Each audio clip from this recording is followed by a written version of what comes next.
Hello hello et bienvenue sur la chaîne en ce samedi 4 janvier.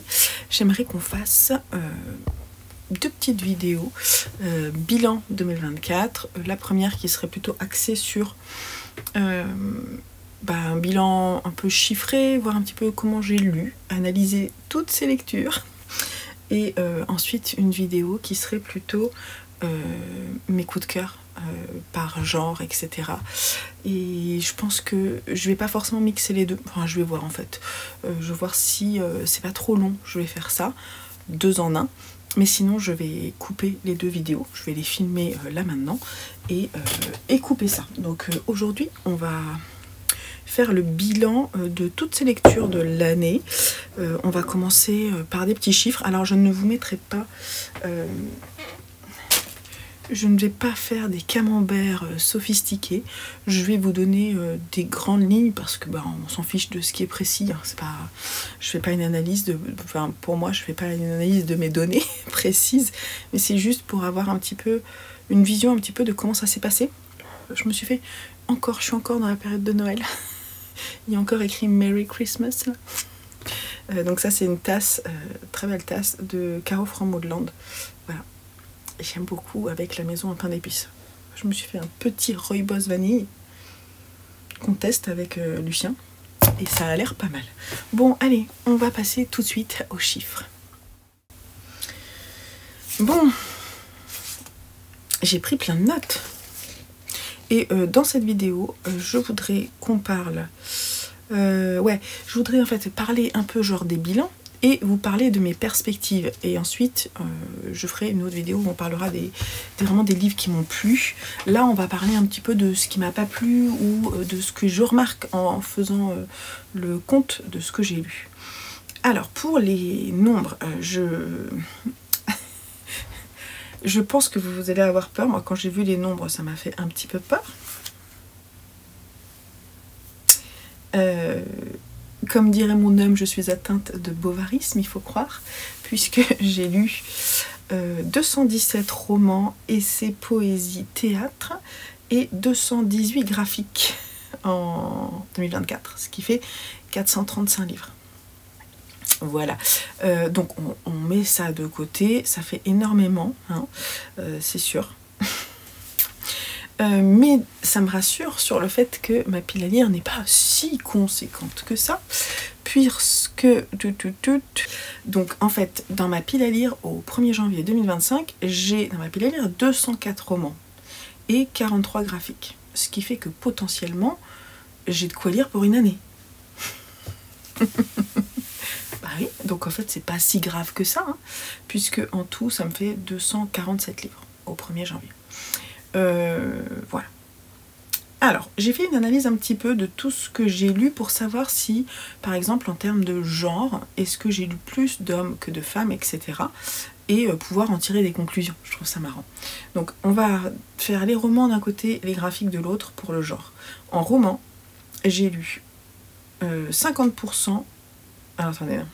J'ai lu 111 romans écrits par des femmes, 113 écrits par des hommes, et 4 écrits par des groupes hommes-femmes. Donc je suis assez dans une balance 50-50 sans faire une sélection particulière. Et pour moi, je trouve ça parfait. Je veux pas forcément... Enfin, s'il y avait un genre qui se révélait plus fort, ça serait... un petit peu embêtant, notamment si c'est ces messieurs, parce que c'est bien aussi que tous les genres soient représentés, mais cet équilibre en roman me plaît. En revanche, en graphique, je ne l'ai pas, puisque je suis à 67% lecture d'hommes, 23% lecture de femmes, et 10% pour des groupes. Parce que beaucoup de mangaka sont des hommes, ça c'est ce que j'ai remarqué. Pour les supports, alors déjà il y a le type de support. En physique, j'ai, on va dire globalement, je suis à 81% en support physique, 14% de mes lectures ont été faites en audio et 5% en e-book. Ça me semble bien. avant tout le livre physique de mon côté, mais je trouve que lire un peu plus d'e-book c'est pas mal. Alors il faut savoir que sur l'année j'ai lu 11 e-books. J'en ai quelques-uns dans ma pile à lire e-book, que je compte pas forcément dans ma pile à lire d'ailleurs, parce que c'est très particulier, ma lecture d'e-book c'est souvent la nuit. C'est souvent quand je peux pas emmener par exemple l'été, tout ça, j'en ai lu aussi cet été. Donc c'est vraiment une lecture sur support un peu particulière, c'est quand j'ai pas trop le choix, vous voyez. Mais j'aime bien la lecture en e-book, notamment pour la lecture de romans classiques, j'aime bien, parce que ça fait moins peur, je trouve. On n'a pas la quantité de pages écrites tout petit dans les poches, là. J'aime bien lire les classiques en e-book. Voilà, ça c'est un conseil que je peux vous donner. En plus, vous pouvez agrandir la police si vous le souhaitez. Je trouve ça très bien. Voilà. Après, j'ai noté, en recueil de poésie, j'ai lu 10 recueils de poésie. 10 recueils de nouvelles, ça c'est pas mal, c'est en hausse je pense par rapport à la dernière fois. J'ai lu 9 essais, et ça aussi c'est bien. Et 4 pièces de théâtre. Voilà. Après j'ai mis de côté, il y a des albums, des beaux livres, etc. Donc c'est quand même intéressant, je trouve. Alors, ensuite on va aller voir pour les genres. Alors je vais pas vous dire le nombre de bouquins à chaque fois. Ce que je peux vous dire c'est ce que je lis le plus. Ce que je lis le plus, 25% de mes lectures sont des lectures contemporaines. Je parle que des romans. On va laisser de côté après pour les graphiques, j'en parlerai après. Pour les romans, j'ai 25% qui sont des romans contemporains. Ensuite, le second niveau à 12%, c'est la fantaisie et le fantastique. En 3, les polars et les thrillers, 9%. En historique, 8%. En horreur, 6%. Ah non, j'ai oublié. Au même niveau que l'historique, à 8%, j'ai aussi les classiques. J'ai lu pas mal de classiques cette année en roman, et c'est cool, c'est pas terminé. Voilà, donc c'était un peu le type. Après, je vous ai pas mis tout ce qui était... Je lis peu finalement de théâtre, de romance, de livres jeunesse, de contes, voilà, ça c'est ce que je lis moins, mais j'en lis quand même. On va allumer un peu. En graphique, j'ai lu 76 BD et 18 romans graphiques, ce qui fait 42% de mes lectures graphiques, 9 comics, ce qui fait 4%, et 114 mangas, ce qui fait 52%.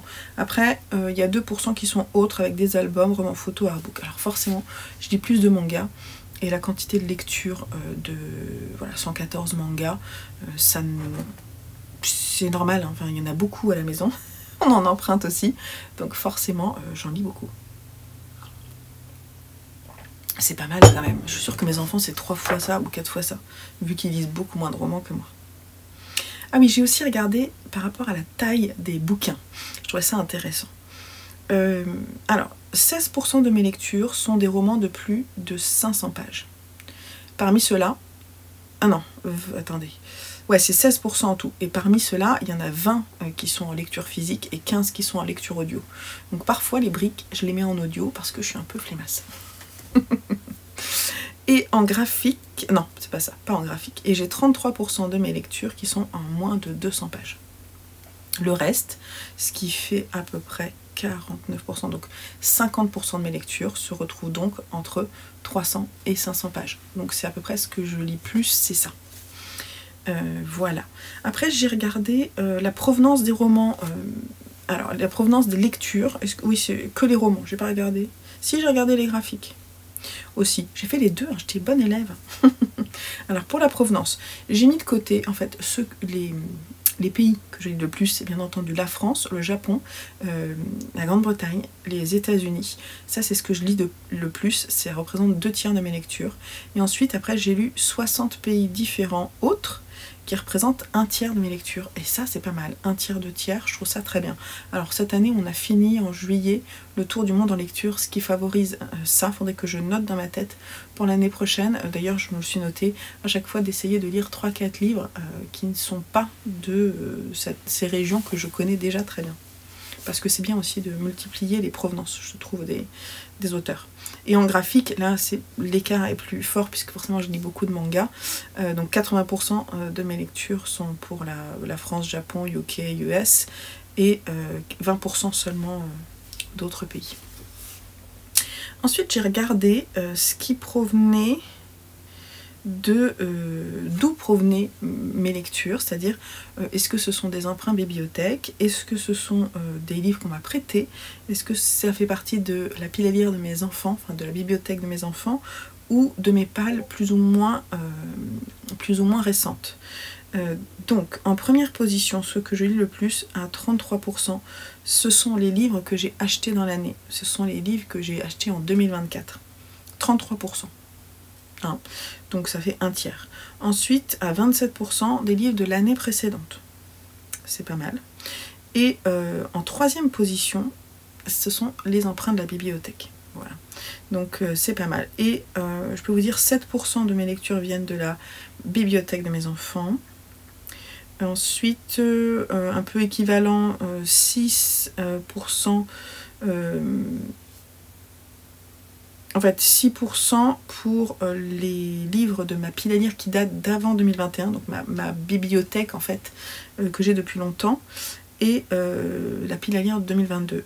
J'en ai que 1% qui ont été lus de la pale 2021, parce que en fait, je peux vous montrer, dans cette pale 2021 qui est là, j'ai vraiment pas grand chose, ça tient sur cette petite étagère là. Donc forcément, comme il n'y en a pas beaucoup, j'en lis moins, vous voyez, c'est normal. Et seulement 2% de ces lectures viennent de livres prêtés. En fait, j'ai lu 8 livres qu'on m'a prêtés. Alors, dans mes sagas, 14% des romans que j'ai lus étaient des suites ou des fins de sagas. Et 48% des graphiques que j'ai lus étaient des suites ou des fins de sagas. Ça, c'est intéressant quand même. Ça veut dire que quand même, je lis mes sagas. Bon, c'est pas énorme, hein, c'est que 14%, ça pourrait être plus, mais bon. Par contre, en graphique, forcément, c'est souvent des mangas, donc c'est des trucs à rallonge, vous voyez, c'est forcément des suites. D'ailleurs, on fera un point saga dans une vidéo à part. Je trouve que en 2024, je n'ai pas forcément bien avancé mes sagas romans. Mes sagas graphiques, oui, mais je trouve qu'en roman, c'est moyen. Donc cette année, j'aimerais bien quand même, alors peut-être pas forcément faire un planning, mais me faire une liste. Vraiment. D'ailleurs, je ne l'ai pas faite, mais faire la liste des sagas que j'aimerais terminer, par exemple, en 2025, ce serait pas mal. En lecture commune, 8 lectures communes, ça m'étonne. 20 lectures communes, je crois plutôt. Ah oui, on a fait 8 des 20 lectures communes qu'on a faites étaient dans le cadre du Tour du Monde. C'est ça. On a fait quand même des lectures communes. Alors moi j'aime bien, mais pas tout le temps, pas sur toutes mes lectures. J'aime bien aussi être dans mon rythme à moi. Mais par exemple, il y a des livres, je trouve, qui s'y prêtent bien, notamment celui qu'on est en train de lire, qui est la suite de la saga Kingsbridge de Ken Follett. Je trouve que ça fonctionne très bien en saga. En LC, pardon. Et parce que ça se coupe et que c'est vraiment un roman historique, donc c'est à rallonge. Après, ça m'arrive souvent d'accélérer le rythme, parce que je propose un rythme qui finalement va pour tout le monde, mais moi, si je suis très bien dans la lecture, bah, ça m'arrive d'avancer, et puis après, j'attends les autres pour pouvoir en discuter. C'est pas grave, hein. L'important, c'est de commencer en même temps. J'ai fait 9 lectures aux enfants, ça c'est intéressant quand même. Voilà, donc 9 romans, je leur ai lu 9 romans, alors plus ou moins courts, et j'aime toujours autant ça. On va voir jusqu'à quand je pourrais faire ça. Il y a des fois ils en ont marre un peu, mais bon, là je sais qu'ils veulent que je leur lise les mémoires de la forêt le dernier, donc tant qu'ils demandent, je continue. Dans le cadre du bingo, j'ai lu 19 livres. Et ça, c'est pas mal. Par contre, vous allez voir que pour mon bingo, j'aimerais pour 2025 faire ça un peu autrement. Et dans le cadre de mes explorations, alors ça, c'est des explorations thématiques que j'ai bien aimées. Donc, oui, donc j'ai lu 20 livres dans le cadre des explorations et bah, c'était cool. Moi, j'ai bien aimé. Donc, je vais continuer ces explorations qui m'ont bien plu. Donc, ça, c'est cool. J'aimerais qu'on fasse un petit point sur les challenges annuels que j'ai fait en 2024. Je ferai peut-être une vidéo récap des 24 livres que j'ai lus en 2024. Ou alors ce que je peux faire, c'est vous le faire maintenant, parce que ce sera plus simple. Alors attendez. Donc peut-être en 2024, je m'étais fait une pile à lire de 24 romans à lire, que des romans. Et alors j'ai fait, il y a 2 livres que j'ai abandonnés. L'Empire du Vampire de Jay Kristoff, alors je l'ai abandonné, mais il est possible que je le relise. Il est possible que je le mette dans sa passe ou sa casse. C'est possible. Voilà. Et La Maison dans laquelle de Mariam Petrosian, que j'ai abandonné. Je l'ai écouté en audio et je pense que c'est pas pour moi. Voilà. Donc ce sont 2 bouquins que j'avais très envie de lire. Je les ai commencés et j'en ai lu à chaque fois bien 20-25%. Je les ai pas finis. Ça peut arriver, hein, c'est comme ça. Par contre, du coup, il y en a 22 que j'ai lus. Et parmi ces 22, j'ai 9 coups de cœur. J'ai adoré Les Piliers de la Terre de Ken Follett. J'ai adoré le premier tome de Martyr d'Oliver Perroux. L'étrange cas du Dr Jekyll et de Mr Hyde de Robert Louis Stevenson. Roméo et Juliette de William Shakespeare. Jane Eyre de Charles Brontë. Ton absence n'est que ténèbres de John Calman Stephenson. Les Aventuriers de la mer, le tome 3 de Robin Hobb. Apostasie de Vincent Tassi et Maison hantée de Shirley Jackson. Donc parmi cette sélection, c'était quand même de très très bonnes lectures. On en reparlera dans les coups de cœur. Certains. Mon challenge de pile à lire à moitié, je l'ai raté de 60 livres. J'étais partie de 381 et j'ai terminé à 200, je vous ai dit quoi, 247, je sais plus. Bref, 60 livres pas lus. Donc c'est pas ça, 240, je sais plus. Voilà. C'est pas... Bon, c'est pas mal quand même. Je trouve que ma pile à lire est descendue. J'ai fait pas mal de tri dedans toute l'année, tout ça, et je vais continuer. Et voilà, je suis plutôt contente. J'aimerais bien, on va en reparler, mais j'aimerais bien quand même la descendre un peu. Voilà, on en reparle après. Pour mon bingo lecture, donc c'est ce que je vous disais, j'avais mis 2 choses à piocher par mois. Et après l'idée de ce bingo, c'était de s'offrir des livres. Ce que je n'ai pas fait, puisque je m'en offre toute l'année. Donc là, cette année, ça va être autrement. C'est-à-dire que je me suis prévu 12 cases, une par mois. Et c'est sur le Discord, il y a toujours quelques jours avant la fin du mois, Sylvette nous fait le tirage au sort du petit, donc comme le mien 12 cases, ou du gros bingo si vous faites 24 cases. Et elle fait ça au sort pour que tous les chiffres sortent. Donc moi je vais faire avec une seule case de mon bingo. Et comme je fais le challenge tire-livre, donc je vous en parlerai, je capitalise de l'argent pour pouvoir acheter des bouquins sur le mois d'après. Et si j'ai une ligne ou une colonne, je pourrais m'offrir... je sais pas encore si je m'offrirai un livre ou si ça me rajoutera genre 15 € ou 20 €, vous voyez, pour me remercier, voilà. Pour me pousser. Et ça c'est cool. Voilà, sinon, avant de parler des perspectives pour cette année, je voulais vous dire les plumes que j'ai découvertes en 2024 ou redécouvertes et qui, pour lesquelles j'ai vraiment envie d'aller plus loin, qui ont retenu particulièrement mon attention. Ils ne seront pas forcément dans mes préférés de l'année, mais c'est pas terminé entre ces auteurs et moi. Donc j'ai noté Suzanne Fletcher. J'ai découvert l'année dernière, en début d'année, un bûcher sous la neige, c'est pas la même chose.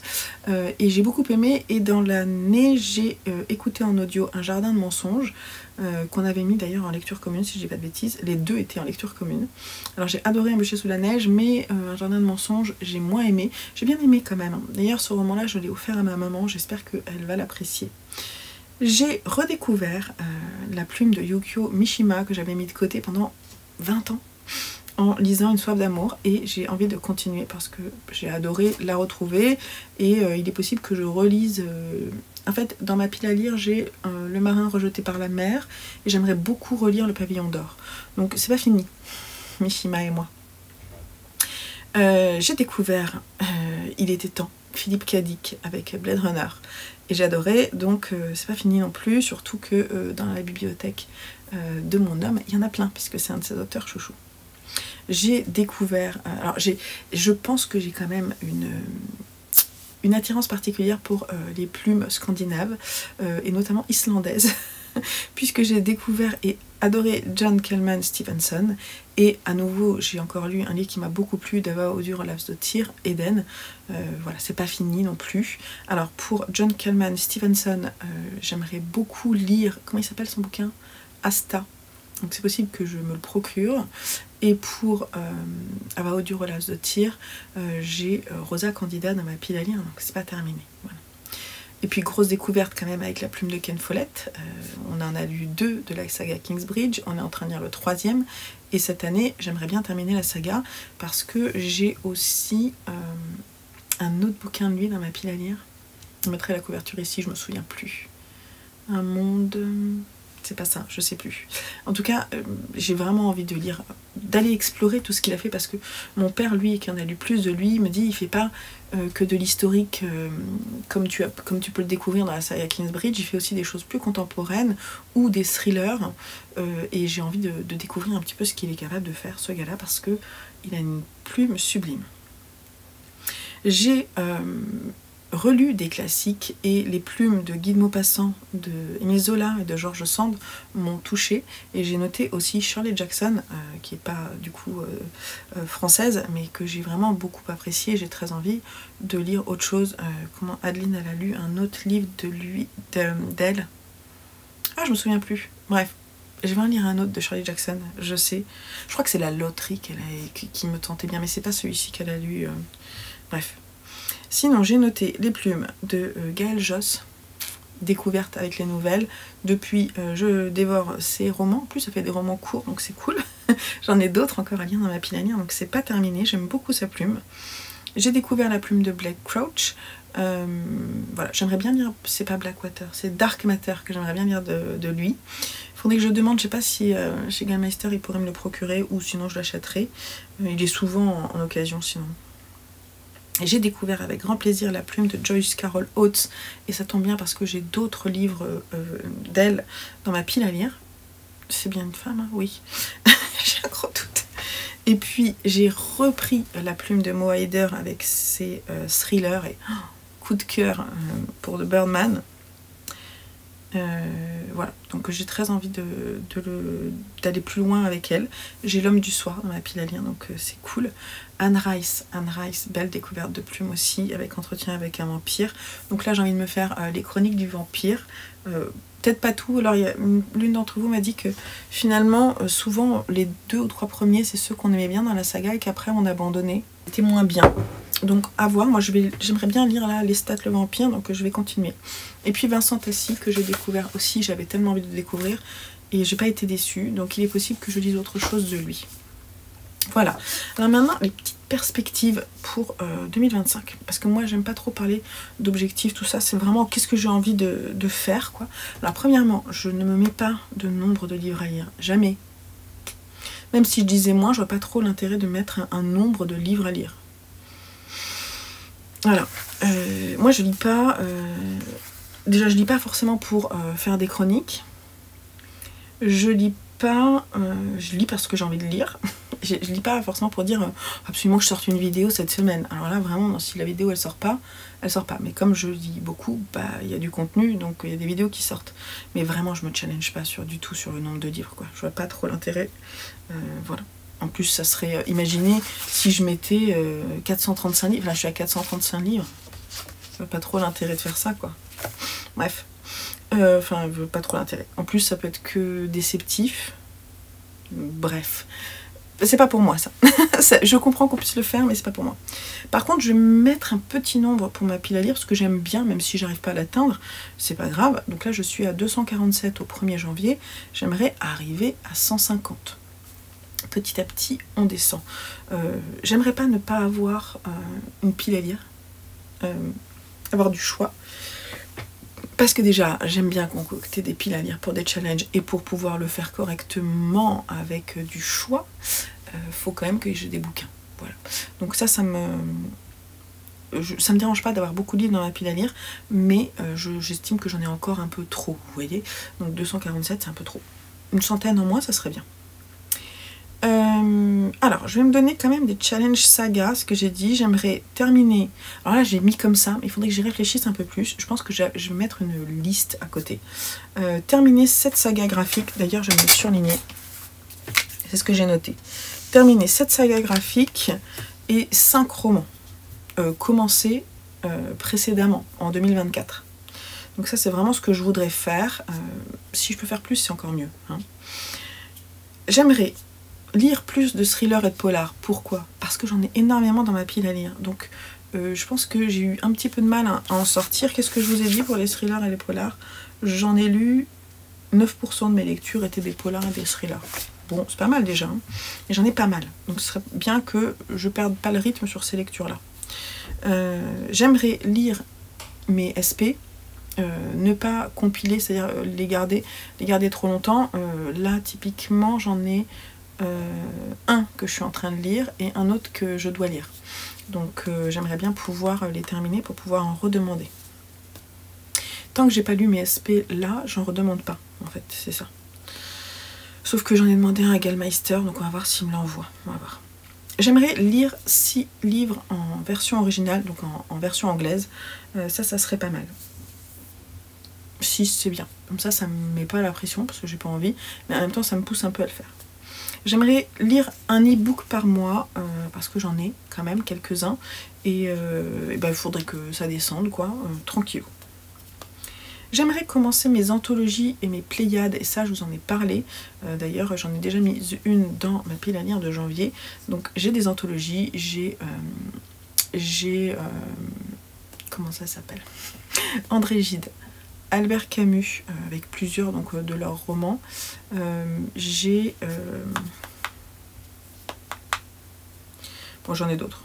Bref, j'aimerais pouvoir les lire, tout simplement.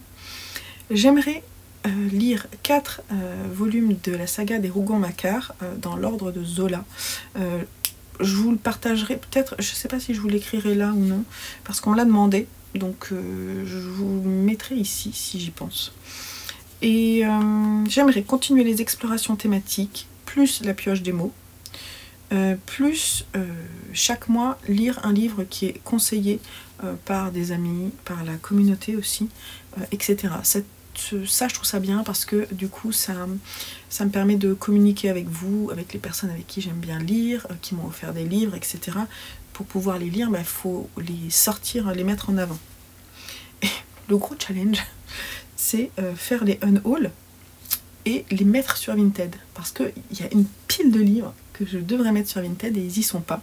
Donc pour que ça me pousse à le faire, j'ai décidé que chaque livre que je mettais sur Vinted me rapportait, je l'ai mis dans le tire-livre, à chaque fois que je mets un livre sur Vinted en vente, alors, unhaul, mise en ligne sur Vinted, à chaque fois que j'en mets un, c'est 1 € qui va dans ma cagnotte de tire-livre. Donc ça c'est cool, parce que ça va me pousser à le faire.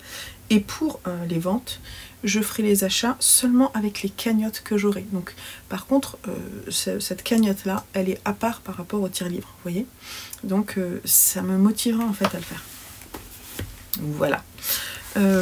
Ensuite, pour mes challenges annuels, j'ai le calendrier de Eva, de Perfect Books. J'ai les 25 livres pour 2025, le bingo, le tire-livre, et ça passe ou ça casse. Ça me fait 5 challenges sur l'année, c'est quand même pas mal. On en reparlera fin d'année. Et puis pour terminer, j'avais envie de vous parler un petit peu de la chaîne et de mes réseaux. Alors sur la chaîne, je vais continuer à me faire plaisir, tout simplement. Je me dis pas, je vais faire des vidéos thématiques, où je vais préparer les vidéos, tout ça, pour faire du contenu vachement plus intéressant. Non. Je ferai pas ça. Il y a des gens très bien qui font ça, je trouve ça cool, je trouve ça intéressant, je regarde. Mais moi déjà, 1, j'ai pas le temps de le faire. 2, j'ai pas envie de partager ça. Moi, ce que j'aime partager dans mes lectures, c'est ce que j'ai ressenti. Voilà. Pourquoi par exemple, je vais continuer à faire des book hauls parce que je sais qu'il y a des gens qui critiquent le fait de faire des book hauls. Moi, ça me dérange pas parce que ce que je trouve intéressant, c'est de savoir pourquoi est-ce que je suis allée vers tel livre.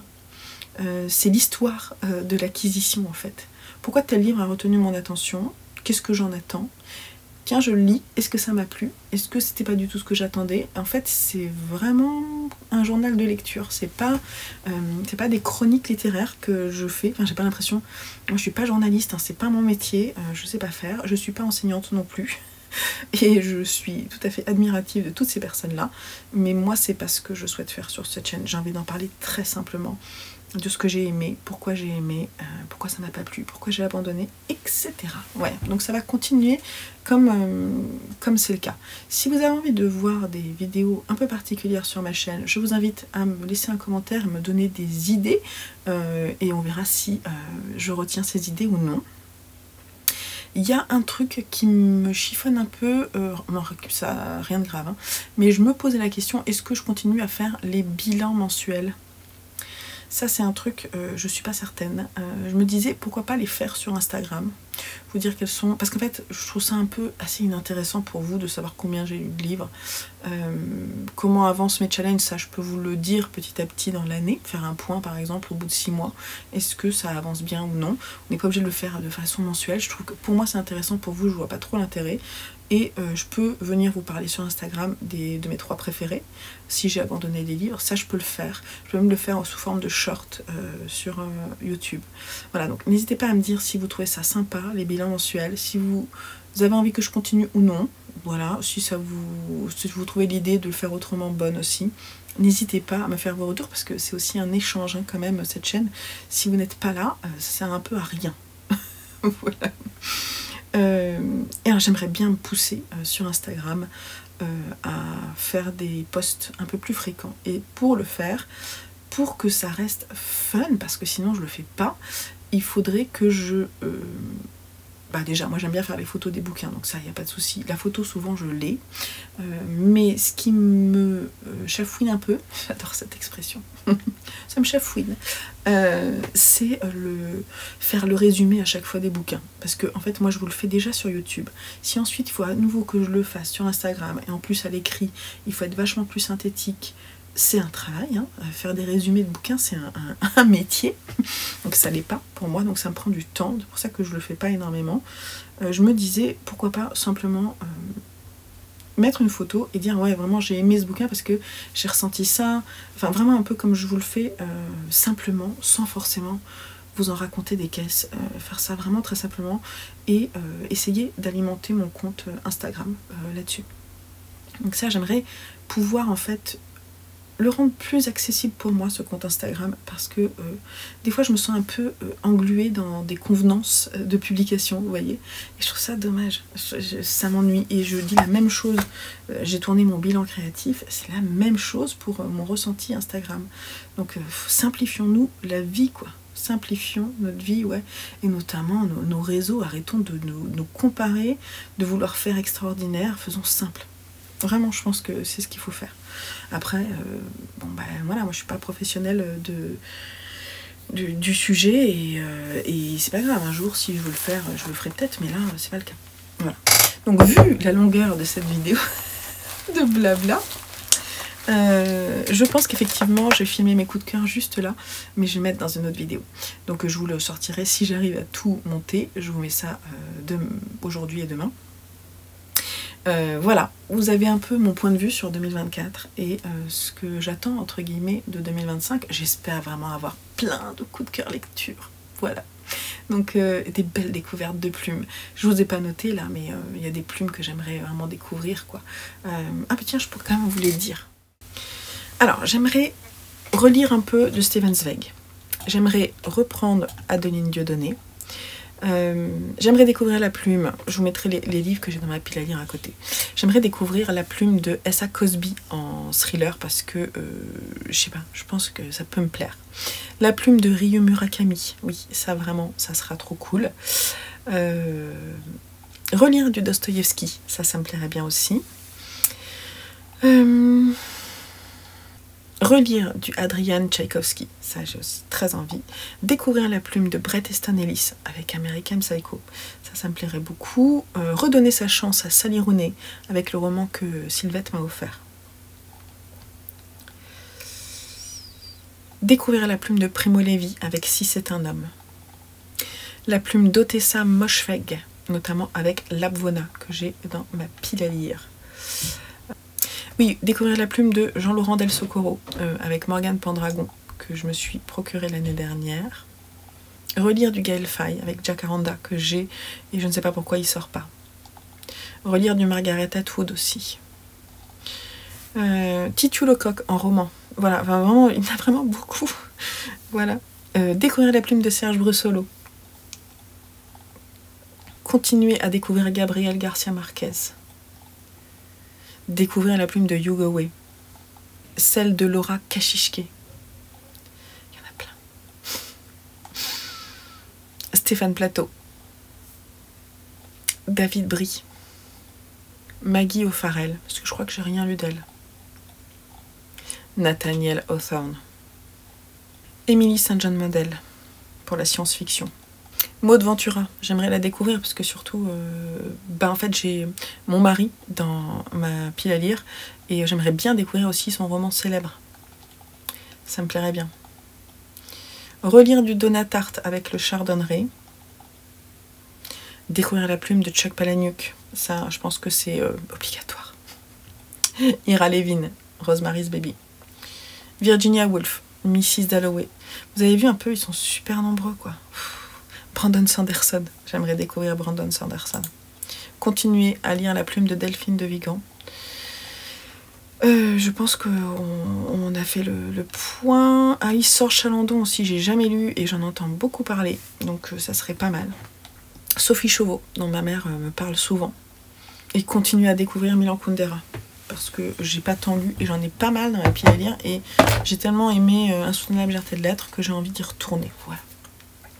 Allez, cette fois c'est la bonne, je vous laisse là. Je vous fais des gros bisous. On se retrouve très vite pour une prochaine lecture, notamment, une prochaine vidéo, notamment avec les coups de cœur de 2024.